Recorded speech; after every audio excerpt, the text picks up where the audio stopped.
Hallelujah. Praise the Lord. ನಮ್ಮ ಗಂಟ್ಲು ಕೂತ್ಕೊಂಡ್ಬಿಟ್ಟಿದೆ. So it's not working properly. ಬ್ರದರ್ಗೆ ಹೇಳಿದ್ದೀವಿ ಸ್ವಲ್ಪ ಹಾಟ್ ವಾಟರ್ ತರಿಸ್ತೀರಿ ಅಂತಂದರು. So we waiting for it. Amen. ತುಂಬ ಸಂತೋಷ. ಎಲ್ಲ ನಡೆಸುವನು ದೇವರು. ಅದಕ್ಕೆ ಯೇಸು ಕ್ರಿಸ್ತನಿಗೆ ಘನಮಾನ ಮಹಿಮೆ ಉಂಟಾಗಲಿ. ಚೆನ್ನಾಗಿದ್ದೀರಮ್ಮ ನೀವೆಲ್ಲ? ಎಸ್, ಓಕೆನಾ? Very good. ಪಕ್ಕದಲ್ಲಿದ್ದವರಿಗೆ ಸ್ವಲ್ಪ ಪ್ರೈಸ್ ಲಾರ್ಡ್ ಹೇಳ್ತೀರಾ? ಹೇಳಿದ್ರೆ ಓಕೆ, ಇಲ್ಲಾಂದರೆ ನಗ್ತಾ ಹೇಳಬೇಕು, ಕೋಪದಿಂದಲ್ಲ. ಬಿಡ್ರಿ ಏನಾನು, ಡೋಂಟ್ ಡೂ ದ್ಯಾಟ್. ನಗ್ತಾ ಪ್ರೈಸ್ ದ ಲಾರ್ಡ್ ಅಂತೇಳಿ. ಆಮೇನ್. ಆತ್ಮೀಯತೆ ಉಕ್ಕಿ ಬರಬೇಕು ನಮ್ಮಿಂದ. ಯಾಕಂದರೆ ನಿನ್ನಲ್ಲಿ ಇರುವವನು ಯಾರು?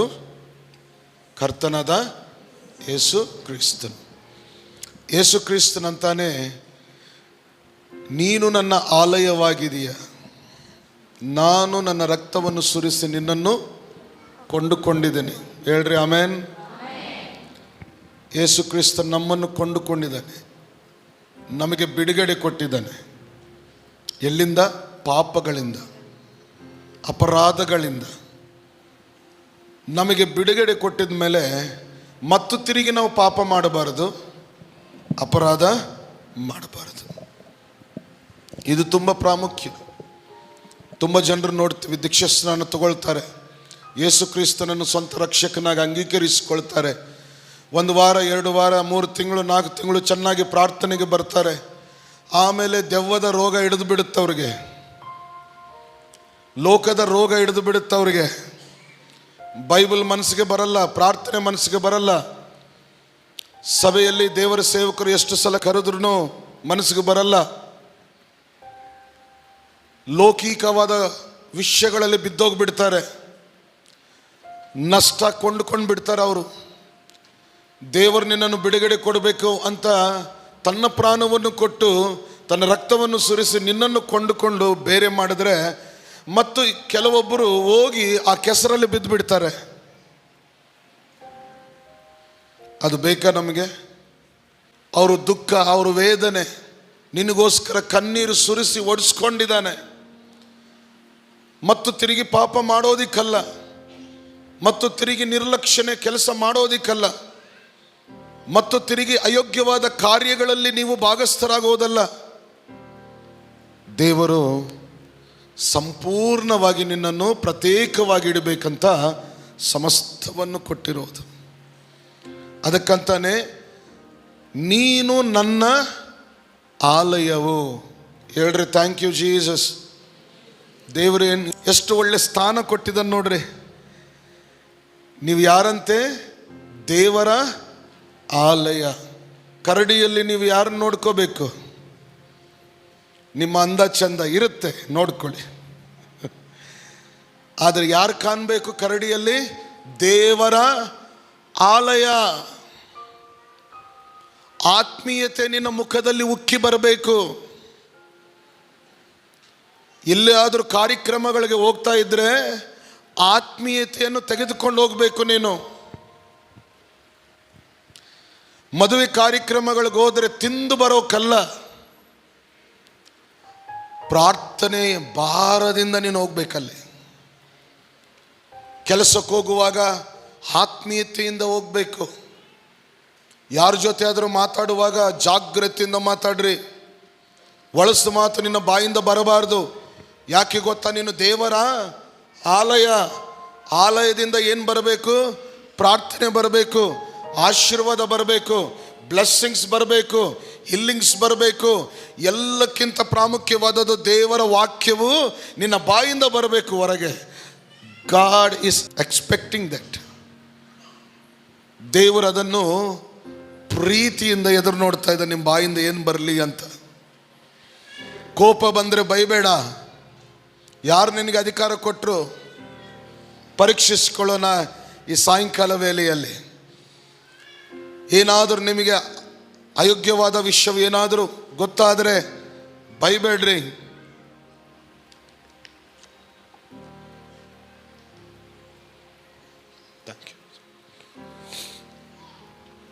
ಬೈಬೇಡ್ರಿ, ಗುಣಗುಟ್ಟಬೇಡ್ರಿ. ದೇವರ ಆಲಯವು ಗುಣಗುಟ್ಟೋದಿಕ್ಕಲ್ಲ.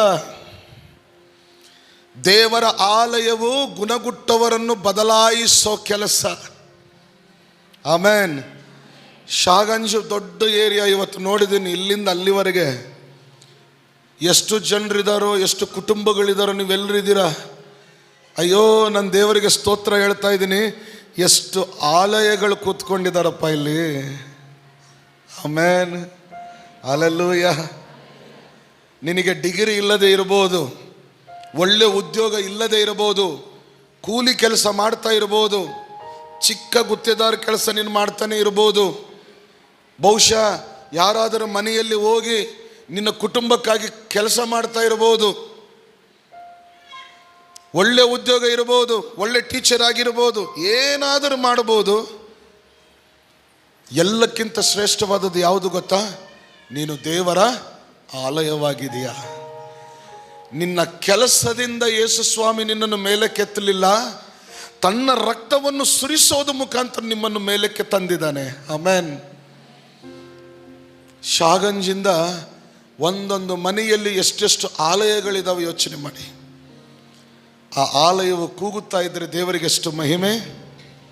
ಆಮೇನ್. ಆದರೆ ದೇವರು ಒಂದು ಮಾತಂತಾನೆ, ನನ್ನ ಆಲಯವನ್ನು ಕೆಡಿಸಿದ್ದವನು, ನನ್ನ ಆಲಯವನ್ನು ಯಾರು ಕೆಡಿಸ್ತಾರೋ ಅವನನ್ನು ನಾನು ಕೆಡಿಸ್ಬಿಡ್ತೀನಿ. ಇದನ್ನ ಅರ್ಥ ನೀವು ಅರ್ಥ ಮಾಡ್ಕೊರಿ.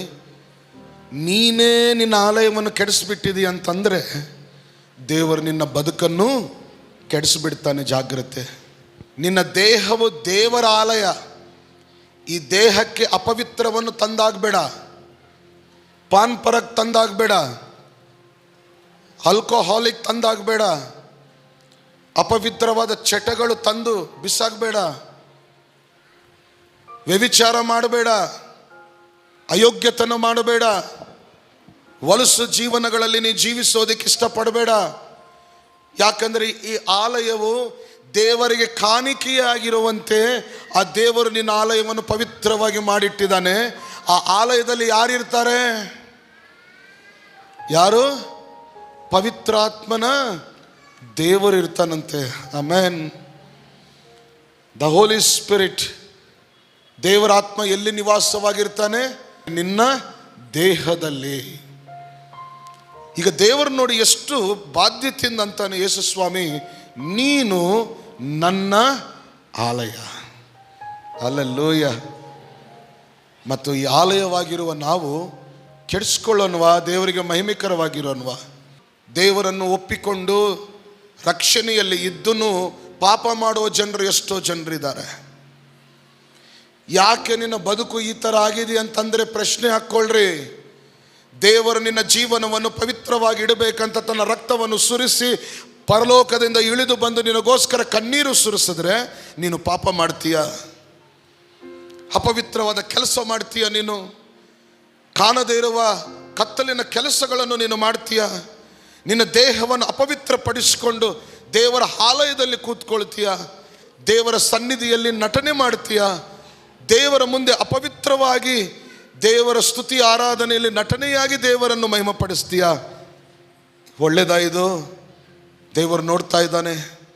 ನೀನು ರಕ್ಷಣೆ ಹೊಂದಿದೀಯಾ, ದೀಕ್ಷೆ ಸ್ನಾನ ತೆಗೆದುಕೊಂಡಿದೀಯಾ, ದೇವರ ರಕ್ಷಣೆಯಲ್ಲಿ ನೀನು ಭಾಗಸ್ಥನಾಗಿದೀಯಾ, ದೇವರು ನಿನ್ನನ್ನು ಒಂದು ಉತ್ತಮವಾದ ಕೆಲಸಕ್ಕೆ ತಂದಿದ್ದಾನೆ. ಆ ಉತ್ತಮವಾದ ಕೆಲಸ ಯಾವುದು? ಪವಿತ್ರಾತ್ಮ ದೇವರನ್ನು ನಿನ್ನ ಹೃದಯದಲ್ಲಿ ಇಟ್ಕೊಳ್ಳೋ ಕೆಲಸ ಕೊಟ್ಟಿದ್ದಾನೆ ನಿನಗೆ. You are not a ordinary person. ದೇವರು ನಿನ್ನ ಹೃದಯದಲ್ಲಿ ತನ್ನ ಆತ್ಮವನ್ನು ಇಟ್ಟು ಜೀವನಕ್ಕೆ ಒಂದು ಪ್ರತ್ಯೇಕತೆಯನ್ನು ತಂದಿದ್ದಾನೆ. ಯೋಚನೆ ಮಾಡ್ತೀಯ ನೀನು? ಯಾವಾಗಾದರೂ ಅಪವಿತ್ರತೆ ನಿನ್ನ ಹತ್ತಿರ ಬಂದರೆ ಆ ಅಪವಿತ್ರಿಗೆ ಹೇಳಬೇಕು, hey, in the name of Jesus, ಯೇಸು ಕ್ರಿಸ್ತನ ಹೆಸರಿನಲ್ಲಿ ನನ್ನಿಂದ ಹೊರಟೋಗು, ನೀನು ನನ್ನ ಹತ್ತಿರ ಬರಬೇಡ. ದೇವರು ನನ್ನಲ್ಲಿ ಆತ್ಮವನ್ನಿಟ್ಟಿದ್ದಾನೆ, ನನ್ನನ್ನು ಪ್ರತ್ಯೇಕವಾದ ಸ್ಥಾನದಲ್ಲಿಟ್ಟಿದ್ದಾನೆ, ನಾನು ದೀಕ್ಷಾ ಸ್ನಾನ ತಗೊಂಡಿದ್ದೀನಿ, ನಾನು ರಕ್ಷಣೆಯಲ್ಲಿದ್ದೀನಿ, ನನ್ನನ್ನು ಕೆಡಕಬೇಡ, ಜಾಗೃತಿ ಅಂತ ವಾರ್ನಿಂಗ್ ಕೊಟ್ಟು ಕಳಿಸು ನೀನು. ಆವಾಗ ನೋಡ್ರಿ, ಶಾಗಂಜಲ್ಲಿ ಪಾಪವಿರುತ್ತಾ ಇರಲ್ವ? ದೇವರ ಸಭೆಯಲ್ಲಿ ಪಾಪದಲ್ಲಿ ತುಂಬಿರುವ ಜನರು ಇರ್ತಾರೋ ಇರಲ್ವ? ನೋಡೋಣ. ಪ್ರಿಯರೇ, ಅಷ್ಟು ಉತ್ತಮವಾದ ಧನ್ಯತೆಯನ್ನು ದೇವರು ಕೊಟ್ಟಿದ್ದಾನೆ. ಏನು ಪವಿತ್ರಾತ್ಮನ ಶಕ್ತಿ ಎಲ್ಲಿರಬೇಕದು? ಪರಲೋಕದಲ್ಲಿರಬೇಕು. ಭೂಲೋಕದಲ್ಲಿ ಯಾರು ಎಲ್ಲಿರಬೇಕಂತ ದೇವರು ಆ ಭಾಗ್ಯವನ್ನು ಕೊಟ್ಟಿದ್ದಾನೆ? ತನ್ನ ನಂಬಿದ ಮಕ್ಕಳ ಮಧ್ಯದಲ್ಲಿ. ಈ ವರ್ಷ ಲೆಂಟನ್ ಡೇಸ್ ಮುಗಿಲಿಕ್ಕೆ ಒಂದು 2-3 ದಿನ ಇದ್ದಾವೆ. ಪರೀಕ್ಷಿಸ್ಕೊಳ್ಳೋಣ. ದೇವರೇ, ಈ 40 ದಿನ ನಾನು ಉಪವಾಸವಾಗಿದ್ದೀನಿ, ನಟನೆ ಮಾಡ್ತಾ ಇರ್ಬೋದು. ನಾನು ಈ 40 ದಿನ ಆದ ಮೇಲೆ ಮತ್ತು ನಾನು ಅದೇ ಪಾಪ, ಅದೇ ಬದುಕು, ಅದೇ ಜೀವನ, ಅವೇ ಹೊಲಸು ಮಾತುಗಳು, ಅವೇ ಹೊಲಸು ಯೋಚನೆಗಳನ್ನು ಮಾಡೋ ಬದುಕು ನನ್ನಲ್ಲಿರಬಾರದು. ನನ್ನ ಯೇಸುವಿನ ರಕ್ತದಲ್ಲಿ ನಾನು ಶುದ್ಧನಾಗಿರಬೇಕು. ನನ್ನ ಕರ್ತನ ಪ್ರಾರ್ಥನೆಯಲ್ಲಿ ನಾನು ಪವಿತ್ರನಾಗಿರಬೇಕು. ನನ್ನ ದೇವರ ವಾಕ್ಯದಲ್ಲಿ ಸಂಪೂರ್ಣವಾಗಿ ತೊಳಲ್ಪಡಬೇಕು. ಇದೇ ನಿಜವಾದ ಲೆಂಟನ್ ಡೇಸ್ ಪ್ರಿಯರೇ. ಹಲ್ಲೆಲೂಯಾ.